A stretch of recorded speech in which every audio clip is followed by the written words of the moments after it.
Hello student, मैं आप सभी का गॉडविल इंटर कॉलेज के यूट्यूब सेगमेंट पर स्वागत करता हूं। जो हमने एक मैथ की जर्नी स्टार्ट की है, आज उस मैथ की जर्नी का सेकंड लेक्चर है।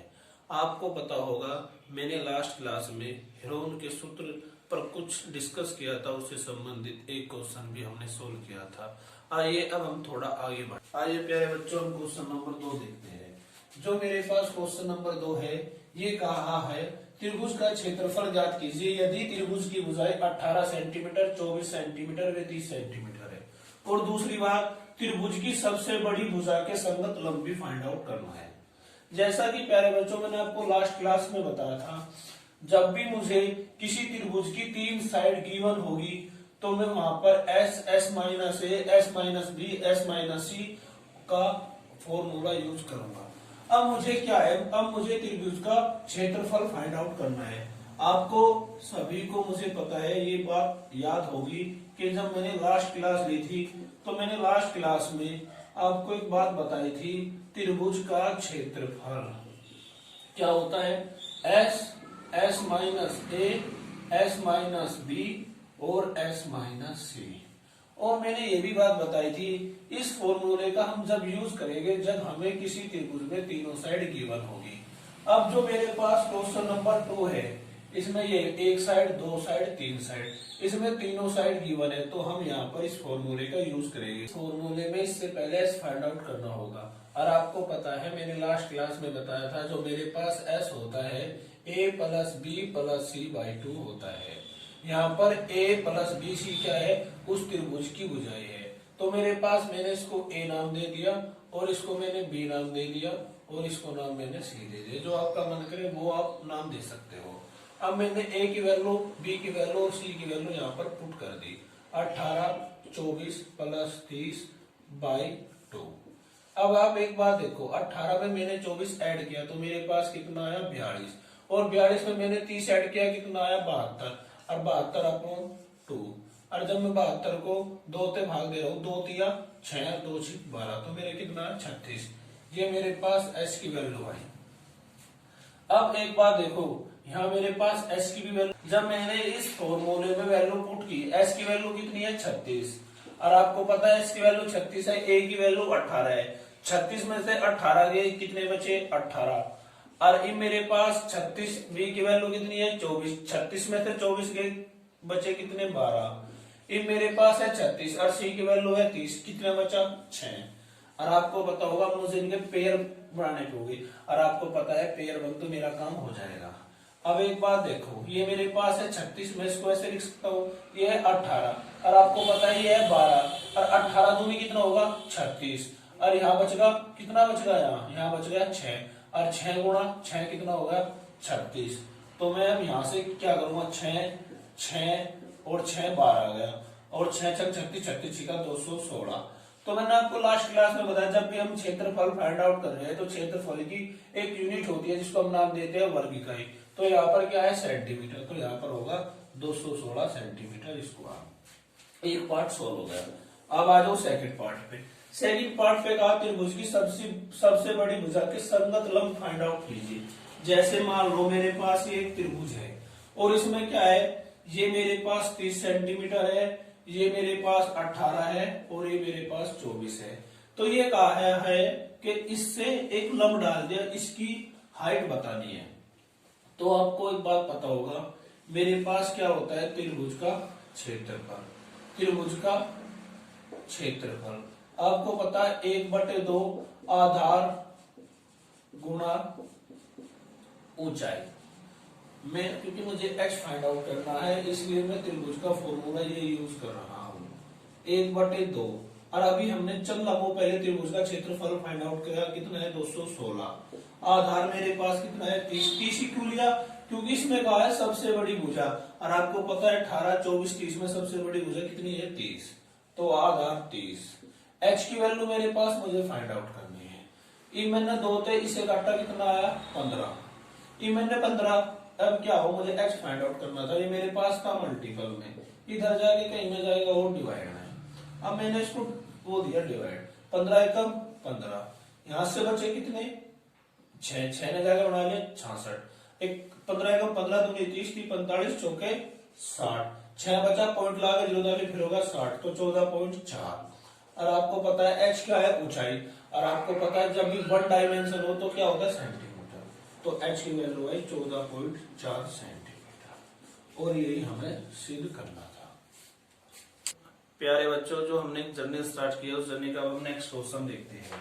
जो मेरे पास नेक्स्ट क्वेश्चन है वो कुछ ऐसे है, एक समबाहु त्रिभुज का क्षेत्रफल ज्ञात कीजिए। जो मेरे पास ये सिंबल है, इस सिंबल को हम त्रिभुज का नाम देते हैं। जैसे आपको एक बात पता होगी, अगर कहीं मैं इक्वल लिख दिया, क्या लिख दिया इक्वल, और आपको पता है हम इक्वल को इससे रिप्रेजेंट करते हैं, ऐसे ही हम त्रिभुज को इससे रिप्रेजेंट करते हैं, जैसे हम त्रिभुज को इससे रिप्रेजेंट करते हैं। अब मैं आपको एक बात बता दूं, अब इसमें एक बात हुई समबाहु त्रिभुज। अब जिसको नहीं पता होगा यहाँ थोड़ा ध्यान से देखिए समबाहु त्रिभुज क्या होता है। ऐसा त्रिभुज जिसकी सारी भुजाएं क्या होती है इक्वल होती है या समान होती है, उसको हम नाम देते हैं समबाहु त्रिभुज।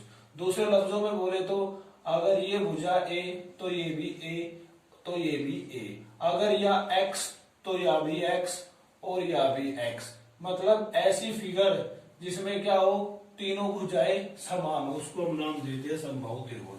और अब ये कहा है जिसकी भुजाएं ए सेंटीमीटर, ये भी ए ये भी ए ये भी ए, तो मैंने इनको नाम ए दे दिया। अब कहा कि उस मुझे क्या फाइंड आउट करना है, क्षेत्रफल फाइंड आउट करना है। और आपको एक बात पता होगा प्यारे बच्चों, समबाहु त्रिभुज का क्षेत्रफल, समबाहु त्रिभुज का क्षेत्रफल मेरे पास क्या होगा 1/2 आधार, तो मेरे पास है, आपको पता है इसको मैं नाम क्या देता हूं आधार, इसे नाम दे दिया ए, इसे नाम दे दिया बी, इसे नाम दे दिया सी। लेकिन मुझे ये चाहिए एच, ये क्या चाहिए एच, एच को बोले तो ऊंचाई। अब प्यारे बच्चों एक बात बताइए, 1/2 तो मेरे पास नंबर है, मेरे पास आधार भी है, लेकिन मेरे पास ऊंचाई नहीं है, तो अब मैं ऊंचाई फाइंड आउट कर लूंगा। तो आपको एक बात बताऊं, जब भी कहीं इस टाइप की कंडीशन फॉलो हो रही हो तो आपको याद रखना, जो मेरे पास एपेक्स पॉइंट होता है, एपेक्स पॉइंट के सामने वाली साइड पर डाला गया लंब क्या होता है उस भुजा को 2 बराबर भागों में विभाजित करता है। जैसे अगर मेरे पास यह साइड यहाँ से यहाँ तक का 4 सेंटीमीटर है, तो यह यहाँ से यहाँ तक का 2 सेंटीमीटर होगी, और यहाँ से यहाँ तक का भी 2 सेंटीमीटर होगी। जो मेरे पास इसको बोलते हैं एपेक्स पॉइंट, जो ये पॉइंट होगा, अगर मैं इस पॉइंट से इसके सामने वाली साइड पर कोई लंब डाल दूं, एच का मतलब क्या होता है ऊंचाई, तो वो क्या होगा उसे 2 बराबर भागों में विभाजित कर देगा। तो अब आप एक बात देखिए, ध्यान से देखिए, जैसे मेरे पास ये यहाँ से क्या है ए, तो मैं इसको a/2 नाम दे सकता हूँ या नहीं, और इसको भी मैं यहाँ a/2 नाम दे सकता हूँ या नहीं। तो आपको पता होगा मैंने अभी क्या बोला लंब, और लंब का मतलब क्या होता है जहां 90 डिग्री उसे हम नाम देते हैं लंब। और ये मेरे पास हो गया हाइपोटेनस, क्या होगा हमेशा याद रखना 90 डिग्री के सामने की साइड क्या होती है कर्ण।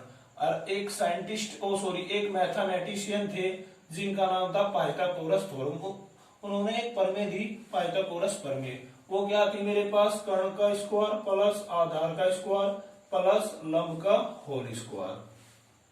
अब जैसे मैं अभी बता 90 डिग्री के सामने की साइड क्या होती है कर्ण, कर्ण का स्क्वायर, और मेरे पास आधार क्या है ए, इस फिगर में आधार क्या है ये, ऐसे नाम दिया मैंने a/2 का होल स्क्वायर, क्या दिया a/2 का होल स्क्वायर, और ये क्या है मेरे पास लंब, ये मुझे फाइंड आउट करना है। इससे मैं अब मेरे पास ये कहीं का है प्लस का, दूसरी साइड जाके कहीं का जाएगा वो माइनस का, तो ये हो गया a²/4, a/2 का मैंने स्क्वायर ओपन कर दिया। आपको पता है a का स्क्वायर 2 का स्क्वायर क्या होगा 4, और लंब को मैंने क्या नाम दिया h का स्क्वायर। ये मेरे पास 4 है, 4 ये 4 है मेरे पास, 4 इधर जाके क्या हो जाएगा 4a² माइनस a²/4, और ये होगा h²। अब 4a² में तो माइनस के a² गए तो कितना बचा 3a²/4। अब आप एक बात देखो, ये मेरे पास क्या है h², आपको पता है जब इधर से स्क्वायर हटेगा तो इधर जाके क्या जाएगा वो स्क्वायर रूट, और आपको पता है ये a² है तो a तक a कैंसिल हो जाएगा 12 का, 4 क्या है, 4 आगे बाद हो जाएगा 2, लेकिन 3 ऐसे ही रहेगा। तो मेरे पास यहां से क्या हुई, h की वैल्यू आई a/2 रूट 3। अब मैंने यहाँ पर ऊंचाई पर वैल्यू पुट कर दी, तो 1/2 मेरे पास आधार कितना है a। अब मैं बात कर रहा हूं पूरे समबाहु त्रिभुज की, इस कंप्लीट समबाहु त्रिभुज की, और इसके लिए मेरे पास आधार क्या है a, और ऊंचाई मैंने अभी फाइंड आउट की, वो क्या है a/2 रूट 3। ठीक है। अब आप एक बार देखो, ये मेरे पास रूट 3 तो बिल्कुल ऐसे ही रहा, इस 2 की 2 में मल्टीपल हुई, कितना हुआ 4, और a की a में मल्टीपल हुई, तो ये कितना हुआ रूट 3/4 a स्क्वायर। और a का मतलब क्या है, यहाँ पर भुजा से संबंधित है, या क्या बोलो दूसरे लफ्जों में भुजा का होल स्क्वायर। नेक्स्ट क्वेश्चन पे डिस्कस करते हैं। जो मेरे पास नेक्स्ट क्वेश्चन है वो कुछ ऐसे है। त्रिभुज की भुजाएं 3:4:5 में है। त्रिभुज का परिमाप 144 सेंटीमीटर है। त्रिभुज का क्षेत्रफल फाइंड आउट करना है। जैसा ही अगर मैं स्टूडेंट होता और मैंने जब देखा त्रिभुज का क्षेत्रफल फाइंड आउट करना है, तो मेरे माइंड में एक चीज हुई क्लिक कि जो मेरे पास त्रिभुज के क्षेत्रफल का फॉर्मूला होता है वो 1/2 आधार गुना ऊंचाई होता है। लेकिन इस क्वेश्चन में क्या है, मेरे पास ना तो आधार है ना मेरे पास ऊंचाई है। तो अब मैं सबसे पहले क्या आधार और ऊंचाई को फाइंड आउट करता हूँ। लेकिन मुझे यहाँ पर क्या है, कंडीशन फॉलो है। आपको मैं एक बात बता दूं, जैसे मेरे पास ये कहा है, ये क्या है, त्रिभुज की भुजाएं है, और आपको पता है ये 3:4:5 के अनुपात में है। तो आपको एक बात याद रखनी है प्यारे बच्चों, जब भी हम अनुपात को रिमूव करते हैं, दूसरे लफ्जों में बोले तो जब भी हम अनुपात को हटाते हैं, तो हम एक कांस्टेंट ले लेते हैं। जैसे मैंने यहाँ पर x ले लिया, तो क्या होगा, ये x यहाँ भी x आएगा, यहाँ भी x और यहाँ भी x, तो ये मैंने नाम दे दिया x। अब क्या हुआ मैंने इसको नाम दे दिया a, और इसको नाम दे दिया मैंने b, और इसको नाम दे दिया मैंने c। और आपको प्यारे बच्चों एक बात पता होगा, ये क्या है, त्रिभुज की भुजाएं। और अब ये क्या कहा है, ये कहा है त्रिभुज का परिमाप 144 सेंटीमीटर। जैसा कि हमने पहली क्लास में एक बात पढ़ी थी, त्रिभुज का परिमाप, तीनों भुजाओं का योग को हम क्या नाम देते हैं, परिमाप। क्यों, क्योंकि ये मेरे पास क्या है, त्रिभुज है। तो अब यहाँ से क्या, अब हम यहाँ से क्या करेंगे, आपको बता दो, मैंने एक बात बताई थी, अगर हमें किसी भी फिगर का परिमाप फाइंड आउट करना है तो हम क्या करेंगे, उसकी सारी भुजाओं को योग कर देंगे। अब लेकिन यहाँ पर बात हुई किसकी, त्रिभुज की। और आपको पता होगा जब भी किसी त्रिभुज की बात होती है तो उसमें क्या होते हैं, 3 भुजाएं होते हैं, और इन तीनों भुजाओं का योग इसके क्या होगा, इक्वल होगा। तो आपको एक फाइंड त्रिभुज का परिमाप, क्या है, त्रिभुज का परिमाप, यहां से क्या होगा a + b + c। लेकिन क्या है, मेरे हिसाब से तो क्या होता है त्रिभुज का परिमाप a + b + c, लेकिन क्या है, उस बंदे ने या क्या है एग्जामिनर ने 144 सेंटीमीटर दे रखा है, 144 सेंटीमीटर। a की वैल्यू कितनी है, 3x, b की वैल्यू कितनी है, 4x, और c की वैल्यू कितनी है, 5x। और आपको पता ये होगा मेरे पास 144, 3x में 4x जोड़े कितने हुए, 7x, और 7x में 5x जोड़े कितने हुए, 12x।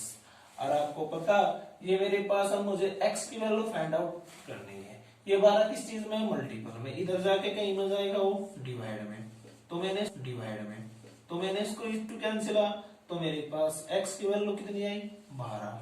यहाँ से x, तो यहाँ से क्या होगा मेरे पास, a की वैल्यू हमने क्या मानी थी, 3x, हाँ या ना। तो मेरे पास क्या हुआ, 3, x की वैल्यू कितनी है, 12, तो 12 थी 36। ये मेरे पास क्या आ गई, x बोले तो a की वैल्यू। अब मुझे b की वैल्यू फाइंड आउट करनी है। b मेरे पास क्या था, 4x, और 4x की वैल्यू कितनी थी, 12, 12 चौक 48। अब मुझे c की वैल्यू फाइंड आउट करनी है। c मेरे पास क्या था, यहाँ पर 5x, क्या था, 5x। और आपको अभी मैंने एक बात बताई थी प्यारे बच्चों, 5 और 12, 12 पंजे 60, 3 साइड वो होगी गिवन, तो उसमें जो सबसे बड़ी साइड होगी वो तो क्या होगी, कर्ण, और फिर जो 2 साइड बच जाएगी, आप किसी को भी आधार मान सकते हो और किसी को भी आप क्या मान सकते हो, लंब। और अब मुझे क्या फाइंड आउट करना है, त्रिभुज का क्षेत्रफल। और आपको पता है जो त्रिभुज का क्षेत्रफल होता है वो क्या होता है, 1/2 आधार गुणा ऊंचाई। क्या होता है? आधार गुणा ऊंचाई। अब मैं यहां से 1/2 आधार मेरा जो मन करे उसको मान लिया मैंने, 48 को मान लिया आधार, और ऊंचाई मैंने मान ली 36।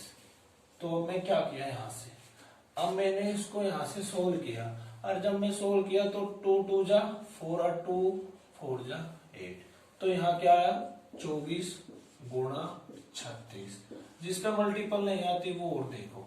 जैसे मैंने क्या किया 24 क्यों, पहले मैं क्या करूं 24 मल्टीपल 30 प्लस 24 गुणा 6। ये मल्टीपल बड़ी मल्टीपल को छोटा ही मल्टीपल में कन्वर्ट करने का तरीका होता है। 24 एकम 24, 24 दूनी 48, 24 तिया 72, 720, और 24 पंजे 120, और 24 छिका 144। जिस पे नहीं आता याद रखना। इब 720 में 144 ऐड करा तो कितना आया 866। और मैंने बताया जब भी क्षेत्रफल की बात होगी, क्षेत्रफल हमेशा किस में होगा, वर्ग इकाई में। और आपको पता है ये चीजें किस में थी, सेंटीमीटर में, तो ये हो जाएगा सेंटीमीटर का होल स्क्वायर। और इट्स